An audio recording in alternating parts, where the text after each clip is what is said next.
He was met with a wave of optimism. It wouldn't last. Soon it became clear, at a club that runs on passion, Mike Ashley was never going to capture hearts and minds. 4 years ago, after a decade as owner, he finally decided to step aside. I put my 250 million in the football club. Guys, that's it. If somebody currently would like to come along and take this seat and sit here and fund Newcastle with a naught on the end with their wealth more than me, I will not stand in Newcastle United's way. Within weeks of that interview, the club was up for sale and takeover talks underway.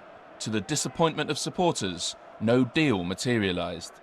Talks between Mike Ashley and Amanda Staveley and her firm PCP partners have currently ended. Essentially, Mike Ashley has walked away from the deal.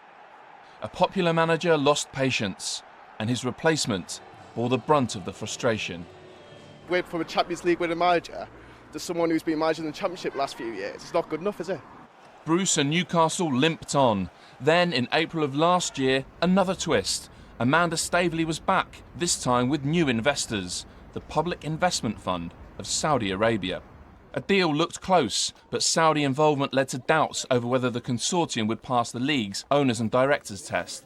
Serious concerns were raised about the regime's humanitarian record. We are urging the Premier League to consider their reputation, the reputation of the league, and to consider Saudi's human rights record. For example, the Premier League has a very proud Rainbow Laces campaign, which is about celebrating LGBT individuals all over the UK and around the world. And they'll be selling a club to a country where the death penalty is handed out for people who are LGBT. And its role in the murder of Jamal Khashoggi. Of course, we had the situation where Jamal Khashoggi, a journalist, went into the Saudi consulate in Istanbul 2 years ago, and he was murdered and dismembered inside that consulate. A Saudi pirate TV channel, Beat Out Q, which was illegally streaming Premier League football, also emerged as a major obstacle to any deal. The takeover stalled and then appeared to have collapsed, but the fans continued to fight, while Ashley vowed to take on the Premier League in the courtroom, and the prospective new owners hadn't gone away.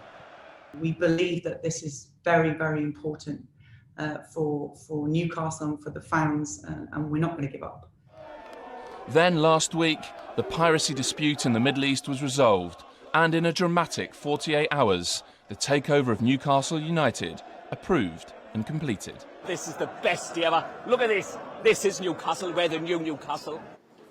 Criticism, though, has been widespread.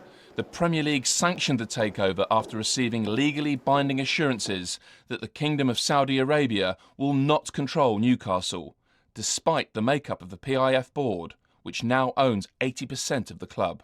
Premier League has now received legally binding assurances that the Kingdom of Saudi Arabia will not control Newcastle United FC. No, it doesn't make sense because everyone knows the government is managing and controlling everything. It's an amazing privilege for someone to own a football club.